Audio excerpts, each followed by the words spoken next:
ডিসকোর্সের উপর ভিত্তি করেই বেড়ে উঠেছে, আমরা তারই অংশ।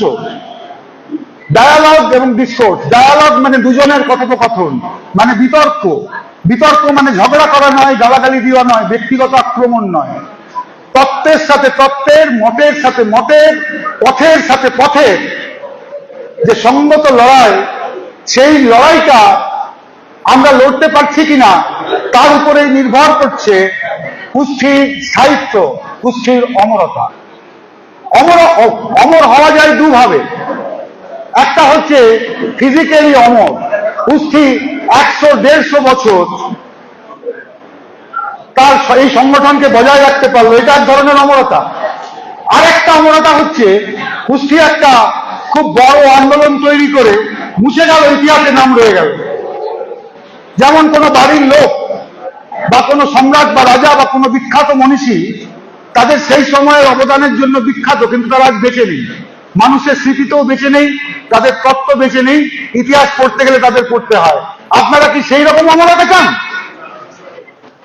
আপনারা কি সেই রকম অমরতা চান যে ইতিহাসের একটা পাদবিন্দু, পাদটিকা হিসেবে উষ্ঠি থেকে যাবে?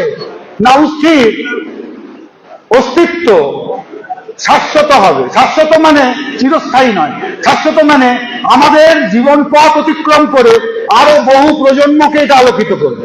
যদি আপনারা তা চান, তাহলে এই প্রশ্নগুলির মুখোমুখি আপনাদের হতে হবে। তাহলে প্রশ্নটা আছে যে আমরা কারা, এই মুক্তির চেতনা আমরা কোথা থেকে পেলাম?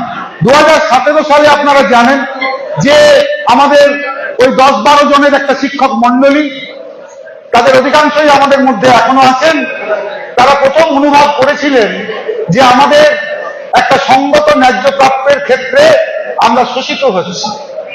তারা আইনের কড়া নাড়ার পর তারা বুঝতে পেরেছিলেন যে এর পিছনে সহকর্মীদের সমর্থন খুব জরুরি, এবং সহকর্মীদের সমর্থন জরুরি বলেই তারা এই ইউপিটিডব্লিউ এর প্রথম তারা শুরু করেন, জেনেসিস অফ ইউপিটিডব্লিউ।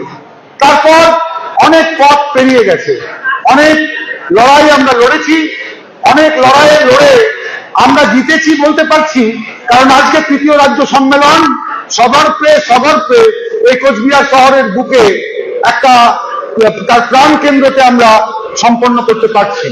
ফলে আমরা বলতে পারছি যে আমরা জিতেছি।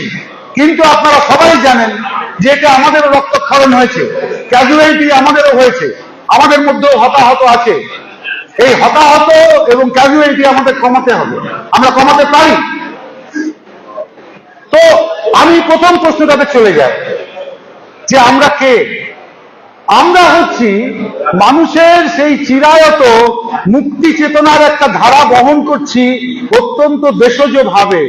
মনে রাখবেন, আজ থেকে 50 বছর আগে শিক্ষকদের মধ্যে যখন উচ্চ বর্ণের প্রাধান্য ছিল, তখন এই ধরনের কোন সংগঠনের কথা কেউ কোনোদিন ভাবতেও পারেনি। শিক্ষকদের স্বাধিকার, শিক্ষকদের আত্মমর্যাদা, শিক্ষার কি মর্যাদা, এ সম্পর্কে যা কিছু আমাদের পড়াশোনা এবং ধ্যান ধারণা, অতি দুঃখে দুর্ভাগ্যজনক ভাবে তার কিছু কিছু আমরা এখনো বহন করি, সেগুলো সবই ঔপনিবেশিক। অর্থাৎ ঔপনিবেশিক ভাবে আমরা শিক্ষার এই ধারণাটিকেও বহন করে চলেছি। এই ঔপনিবেশিক শিক্ষার একটা ধরন হলো যে আমি খুব শিক্ষিত, আমি তোমাদের শেখাতে চাই। অর্থাৎ আপনি দেখবেন, যখন রোমানরা অন্য কোনো দেশে গেছিল, বলেছিল তারা বর্বর, যদিও তারা মোটেই বর্বর ছিলেন না। তাদের সংস্কৃতি ছিল, তাদের নিজস্ব কারিগরি ব্যবস্থা ছিল, তাদের শাসন ছিল, এবং সেই শাসনে যথেষ্ট গণতন্ত্র ছিল। তা সত্ত্বেও তাদেরকে বলা হতো বর্বর। অর্থাৎ দাবিয়ে রাখার কৌশল, অর্থাৎ আমি কি করে তোমার সব সম্পদ লুণ্ঠন করব তার কৌশল। এবং সেই কৌশল শুধু ডান্ডা মেরে হয় না, তোমার মনের উপরও আমাকে রাজত্ব করতে হয়। দুর্ভাগ্যক্রমে আমাদের দেশও 190 বছর ঔপনিবেশিক শাসনে ছিল, এবং যেমন হয় পৃথিবীর প্রত্যেকটি প্রান্তে যেমন হয়েছে, ঠিক সেই রকমই এখানেও হয়েছে। এখানেও উচ্চবর্গ এবং সুবিধাবাদী শ্রেণী শিক্ষাকে গ্রাস করে দীর্ঘদিন এটাকে কোটারাইজ করে রেখেছে, আমাদের ভাষাকে কোটারাইজ করে রেখেছে। আমিও এখন যে ভাষা বলছি, সেই ভাষাটি একটি প্রামাণ্য বাংলার নকল এবং তার মধ্যে মধ্যে ইংরেজি বলতে আমার দ্বিধা হচ্ছে না, তার কারণ আমার মধ্যে এই ঔপনিবেশিকতার ক্লেদ জমা হয়ে আছে। মনে রাখবেন, শিক্ষা জিনিসটা আসলে কি সেটা আপনারা সবাই জানেন, তবু একবার মনে করিয়ে দিই। শিক্ষা হচ্ছে ভাববার পদ্ধতি সম্পর্কে সচেতন করা। শিক্ষা দেওয়া এই শব্দটা যদি আমি বলি, শিক্ষা দেওয়া মানে কিন্তু উত্তম মধ্যম দেওয়াও হয়, আমি তোকে ভালো করে শিক্ষা দিয়ে দেবো। তাহলে আমরা যদি ভাষার দিকেও সরে যাই তাহলে বুঝতে পারবো এই শিক্ষা শব্দটা খুব ডুবিয়াস ক্যারেক্টারের, দ্বৈত চরিত্র আছে, এর মধ্য দিয়ে উপনিবেশের ডান্ডা আমাদের মধ্যে কাজ করছে। আমি সবাইকে বলবো যে এই কথাগুলো একটু অগ্রবর্তী হলেও আপনারা এখন মন দিয়ে শুনে আপনাদের হার্ড ডিস্কে সাইলেন্ট করে ডরমেন্ট করে রেখে দিন। দেখবেন যখন ক্রাইসিস পিরিয়ড হবে, এখন আমাদের ক্রাইসিস পিরিয়ড না, এখন আমরা উঠছি উপর দিকে। যখন কালমিনেশন থেকে আমরা একটু ডাউন হব, গ্রাফ তো অ্যাসিম্পটোটিক হয়, ও শূন্যও হবে না, নামতে নামতে একটা স্টেডি হবে। এই স্টেডনেটের সময়ে এই কথাগুলো আমার মনে হয়েছে যে আপনাদের কাজে লাগতে পারে। তো শিক্ষার এই ঔপনিবেশিকতা থেকে আমরা কখন মুক্ত হতে শুরু করলাম না, যখন এই শিক্ষক এই পদটার মধ্যে সমাজের সকল বর্গের প্রতিনিধিত্ব নিশ্চিত অনেকটাই করা গেল। সবটা যায়নি, এখনো কাজ বাকি আছে। সারা দেশেই আপনি দেখবেন সমস্ত সংগঠনের মাথায় বসে আছে উচ্চ বর্ণেরা, এখনো যারা বর্ণাশ্রম পছন্দ করে না বলে ডিক্লেয়ার করে, ঘোষণা করে, তাদেরও মাথায় বসে আছে উচ্চ বর্ণের আধিপত্য। এইটা মনে রাখবেন। আমরা রাজনীতি করি না, এর মানেটা কি?